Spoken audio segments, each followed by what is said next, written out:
ఇవ్వాల్సిందిగా రిక్వెస్ట్ చేస్తున్నాం. అందరికీ నమస్కారం అండి. ఇక్కడికి వచ్చిన మీడియా వారికి, అలాగే ఇంకా ఈ సినిమాని సపోర్ట్ చేయడానికి వచ్చిన చాలామంది ఫ్రెండ్స్ అండ్ సపోర్టర్స్ అందరికీ థ్యాంక్ యూ సో మచ్. ముందుగా ఆహా నా సక్సెస్లోనే కాదు, నా ఫెయిల్యూర్లో కూడా ఆహా ఎప్పుడూ నాతో ఉన్నింది. Thanks for that. నా ఇనిషియల్గా రాజావారి రాణి గారు, ఎస్ఆర్ కళ్యాణమండపం 2 పెద్ద హిట్ అయ్యాయి. నాకు ఇంకా గుర్తుంది. 2 సినిమాలు చాలా పెద్ద హిట్ అయ్యాయి. సెబాస్టియన్ సినిమా లాస్ట్ స్టేజ్కి వచ్చింది. అప్పుడే ఇంకా పెద్ద సినిమాలు 2 ఉన్నాయి. మన భీమ్లా నాయక్ అండ్ రాధేశ్యామ్ అనుకుంటాను. ఆ 2 సినిమాలు ఉన్నాయి. అప్పుడు సెబాస్టియన్ అనే సినిమా వస్తుంది. సెబాస్టియన్ అనే సినిమా ఓకే, మేము ప్రయత్నించాము, ఏదో సెకండ్ హాఫ్లో కొంచెం అటు ఇటు మిస్ అయిన ఫీలింగ్ ఉంది. అయినా సరే ఇలా సినిమా కిరణ్ అంటే మన సినిమా, ఏం ఆలోచించకుండా తీసుకోండి అని చెప్పి రామ్ సార్ అనడం, ఇమ్మీడియట్గా ఆ రోజు సెబాస్టియన్ అనే సినిమాను కూడా ఆ రోజు ఎక్వైర్ చేయడం అన్నది పెద్ద విషయం. Thank you so much Ram sir and అలాగే అరవింద్ సార్కి. ఎప్పుడు సపోర్ట్ చేస్తూనే ఉంటారు. అందుకే నా మాట, ఆహాలో నా సినిమాలన్నీ ఒక 4 సక్సెస్ అయిన సినిమాలు ఉంటే 2 ఫెయిల్యూర్ సినిమాలు కూడా ఉన్నాయనుకుంటా. అయినా సరే ఎప్పుడు నా సక్సెస్లో కానీ ఫెయిల్యూర్లో కానీ కిరణ్ సినిమా అంటే మన సినిమారా, మనం తీసుకున్నారా అని చెప్పి సపోర్ట్ చేస్తున్న ఆహా టీం అందరికీ thank you so much. Srinivas sir గురించి చెప్పాలి సార్. ఇందాక సార్ అన్నట్టు ఇట్స్ మా ఇద్దరి పరిచయం అన్నది ఏదో ఒక అన్నాతమ్ముల పరిచయం అనిపిస్తుంది. ఎందుకంటే అప్పుడు నాకెవరూ తెలీదు. ఫస్ట్లో రాజావారి రాణి గారు అయినప్పుడు చిన్న సరే ఇలా ప్రమోషన్స్ అది ఇది అన్నారు. దాన్ని ఎస్ఆర్ కళ్యాణమండపం అప్పుడు ఏదో సినిమా చేసుకొచ్చాం, అంతా సారే అప్పుడే వచ్చి ఇలా సినిమా చూద్దాము అంటే నాకు అప్పుడే సినిమా చూపించి ఫస్ట్ అడిగాను అనమాట. వీళ్ళకే చూపించాను ఫస్ట్, ఏంటి పరిస్థితి. అప్పటికి ఇంకా కాపీ అవ్వలేదు, ఫైనల్ అవ్వలేదు. జస్ట్ నేను చెప్పిందంతా ఒకటే. నాకు ఇంకా గుర్తు, ఆ రోజు మా ఫ్లాట్లోనే ఎక్కడ చూపించాలో తెలియక మా ఫ్లాట్లోనే షో వేసి చూపిస్తున్నాను. నన్ను 4 వచ్చారు ఆహా టీం నుంచి. షో అంతా అవుతుంది, అక్కడ డైలాగ్స్ ఏమి వినపడట్లేదు, ఏమీ కనపడట్లేదు. నాకు వీళ్ళకి అర్థమవుతుందా ఏంటని ఒక కంగారు. ఈయన పక్కకి పిలుచుకొని వెళ్ళి ఒకే ఒక మాట చెప్పాను, సార్ నన్ను జస్ట్ నమ్మండి, మీకు ఇటు సినిమా ఏం అర్థం కావట్లేదు, ఆ విషయం నాకు అర్థమైంది. జస్ట్ నా మొహం చూసి నన్ను నమ్మండి, ఈ సినిమా ఆడతా సార్, నన్ను నమ్మండి అన్నాను. ఎందుకు నమ్మాడో ఏం తెలీదు. ఈయన వెళ్ళిపోయి ఈ సినిమా తీసుకుందామని చెప్పారు. అలాగే ఎస్ఆర్ కళ్యాణమండపం సినిమా తీసుకున్నారు. ఆ సినిమా పెద్ద విజయం సాధించింది. అప్పటి నుంచి ఇప్పటిదాకా ఎప్పుడు ఇర్రెస్పెక్టివ్ ఆఫ్ ఆహాలో చేస్తున్నామా లేదా అని పక్కన పెడితే, ఎప్పుడైనా ఏంటి పరిస్థితి, సినిమా ఒపీనియన్ ఏంటి, ఎలా ఉంది, బాగుందని ఎప్పుడు తెలుసుకుంటూనే ఉంటాను. ఈయన కూడా నిజంగానే ఒక తమ్ముడికి కదా మంచి జరగాలన్నట్టు, బాగుంటే బాగుంది, బాగాలేకపోతే బాగాలేదని చెప్పడం, ఇలాంటివి చేస్తే బాగుంటుందని డిస్కషన్ అయింది. థ్యాంక్స్ సార్, వెరీ హ్యాపీ మీతో అసోసియేట్ అయినందుకు. ఇంకా తిమ్మరాజుపల్లి టీవీ, చాలా సంతోషంగా ఉన్నాం తిమ్మరాజుపల్లి టీవీ విషయంలో. ఎందుకో మొదలుపెట్టినప్పటి నుంచి ఇప్పటిదాకా మొత్తం అంతా పాజిటివ్గానే ఉంది. పర్టికులర్లీ నేను పర్సనల్గా చాలా మంచి సాటిస్ఫాక్షన్ ఇచ్చిన ఫిలిం నాకు తిమ్మరాజుపల్లి. వెరీ స్మాల్ బడ్జెట్తో, ఫస్ట్ క్వశ్చన్, ఇంత చిన్న బడ్జెట్తో ఇప్పుడున్న టైంలో ఒక సినిమాని అచీవ్ చేయగలమా అన్నది ఫస్ట్ క్వశ్చన్. అది మా టీం అందరూ అచీవ్ చేసేలా చేశారు. వీళ్ళందరి సపోర్ట్ వల్లనే అయింది. డైరెక్షన్ టీం అయితే ఏంటి, ప్రొడక్షన్ టీం అయితే ఏంటి, యాక్టర్స్ అయితే ఏంటి, వీళ్ళందరూ సపోర్ట్ చేయడం వల్ల చాలా చిన్న బడ్జెట్లో ఇంత క్వాలిటీ ఫిలిం తీయగలిగాం. ఆ సినిమాని అందరి సపోర్ట్తో, పర్టికులర్గా మీడియా సపోర్ట్తో, నాకు తెలిసి మా సురేష్ అన్న దగ్గర నుంచి ఈ సినిమాకి ఎక్కువ మెసేజ్లు వచ్చింటాయంట గ్రూప్లో, ప్రెస్ మీట్ అని. మీకు కూడా విసుగు వచ్చిండొచ్చు చాలా సందర్భాల్లో. చాలా సపోర్ట్ చేశారు మీడియా చాలా సందర్భాల్లో వచ్చి.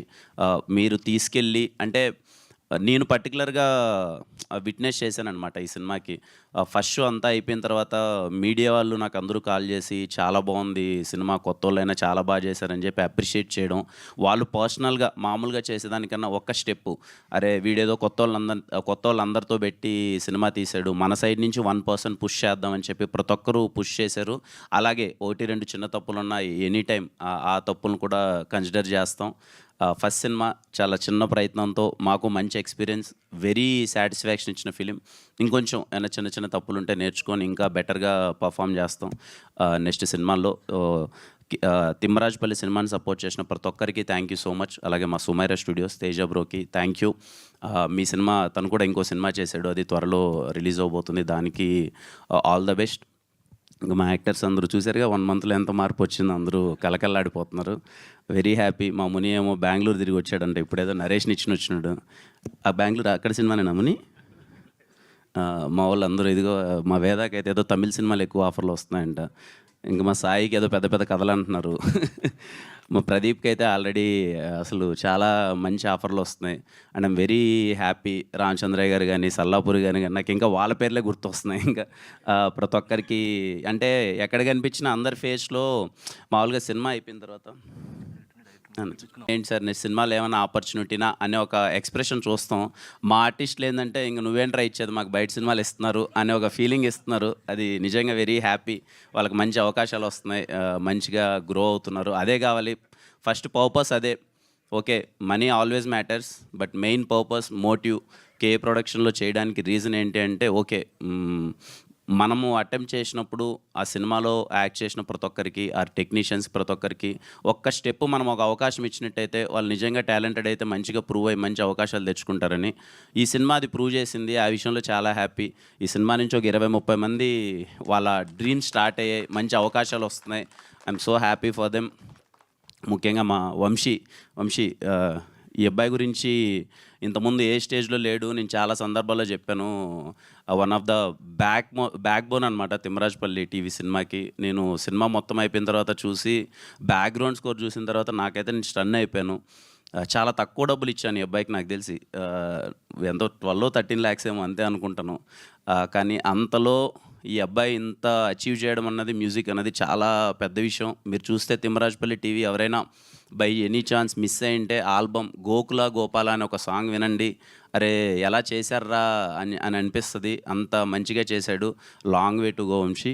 అసలు ఇంకా నేను చెప్పాల్సిన అవసరం లేదు, ఎందుకంటే నీ వర్క్ ఆడియన్స్లోకి వెళ్ళిపోయింది. మంచి అవకాశాలు వస్తున్నాయి, అందరూ నీ గురించే మాట్లాడుతున్నారు. I'm so happy for you. Thank you అండి. ఇంకా యా, రేపు రిలీజ్ అవుతుంది May 15th తిమ్మరాజుపల్లి సినిమా. థియేటర్లో చూశారు, అలాగే థియేటర్లో చూడని చాలామంది ఉన్నారు. వాళ్ళందరికీ నాకు అవగాహన ఉన్నంత వరకు అరే తిమ్మరాజుపల్లి సినిమా అంట బాగుందంట, చేసిన ప్రమోషన్సో లేకపోతే వెళ్ళిన పాజిటివ్ టాకో తిమ్మరాజుపల్లి చాలా బాగుందంట చూడాలని చాలామంది ఫ్యామిలీలు నాకున్న అవగాహన కొద్దీ వెయిట్ చేస్తున్నారు అనుకుంటున్నాను. వాళ్ళందరూ హ్యాపీగా ఈరోజు గోల్డ్ సబ్స్క్రిప్షన్ ఉంటే ఈరోజే చూడొచ్చు, లైక్ ప్రీమియర్ చూసినట్టు. లేదు రేపే చూద్దాం అనుకుంటే రేపు సినిమా రిలీజ్ అవుతుంది ఆహాలో. హ్యాపీగా తిమ్మరాజుపల్లి టీవీని మీ టీవీలో కూర్చొని చూడండి. మీరైతే ఖచ్చితంగా మంచి నాస్టాలజీ ఫీల్ అవుతారు. ముందు చెప్పినట్టే మళ్ళీ చెప్తున్నా, అది నా guarantee. Thank you so much అండి. Thank you all. Tamil and Telugu 2 లాంగ్వేజెస్లో స్ట్రీమ్ అవడం అనేది ఇంకా స్పెషల్. అవునండి, తమిళ్లో కూడా అవుతుందంటే చూడండి. Thank you so much Kiran గారు. టీవీ అనగానే మనకు గుర్తొచ్చే చాలా విషయాలు, చాలా మెమరీస్లో రిమోట్ ఒకటి. రిమోట్ కోసం కొట్టుకోవడం అనేది జనరల్గా టీవీ ఉన్న ప్రతి ఇంట్లో జరుగుతూనే ఉంటుంది. కాబట్టి మీ చిన్నప్పుడు రిమోట్ కోసం ఎవరితో కొట్లాట ఆడారు, ఎలా జరిగింది? అన్నతో అండి. మా అన్నతో బాగా కొట్టుకున్నారా? ఎవరికి ఏం కావాలి? ఇద్దరికి రిమోటే కావాలి కదా. రిమోట్ ఓకే, ఏం చూడాలని? ఏ సినిమా చూడాలి? మీరే ఛానల్, తనే ఛానల్, దేనికోసం? అలా ఏ లేదండి. అప్పుడు ఈ పాటలు ఎక్కువ వచ్చేటి కదా, నేనేమో పాటలు ఎక్కువ వినాలని. మా మ్యూజిక్లో, జెమినీ మ్యూజిక్లో పాటలు వచ్చేటి కదా, నేను ఎక్కువ పాటలు వినాలని. మా అన్నేమో కొంచెం న్యూస్ కానీ ఏదైనా న్యూస్ చూద్దాం లేకపోతే క్రికెట్ చూద్దాం అనేవాడు. అలా కొంచెం డిస్కషన్స్. మరి ఇప్పుడు రహస్య గారితో రిమోట్లో డామినేషన్ ఎవరిది? నేను టీవీ పెద్ద ఇప్పుడు లేదులేండి, నేను ఏదో వెళ్ళిపోతున్నాను, ఆడి ఇంట్లో కూర్చొని చూస్తుంటుంది. రిమోట్ గురించి పెద్ద గొడవే లేదు. సో డామినేషన్కి తావులేదు. ఓకే, సో ఇప్పుడు కిరణ్ గారు మన టీవీ కుమార్ గారి షాప్కి వెళ్ళి ఒక 90s వెళ్ళిపోయి ఒక VCR తెచ్చుకుని ఇంట్లో టీవీలో పెట్టుకుని చూడాలంటే ఏ సినిమా తెచ్చుకుంటారు? నరసింహనాయుడు చూస్తానండి. ఓ బాలయ్య బాబుకి కిరణ్ అంటే ఫస్ట్ ఆ 2 క్యాసెట్లు ఎందుకో బాగా ఇంట్లో ఉండి అది బాగా అయిపోయింది. అందుకే మళ్ళీ చూడాలనుకుంటే ఒకసారి మళ్ళీ సినిమాలో బొబ్బిల్ సింహం వేసేసారు, మీ ఇంట్లో నరసింహనాయుడు వచ్చేస్తుందేమో. Okay, thank you so much Kiran గారు. సో ఒక్కసారి మనకి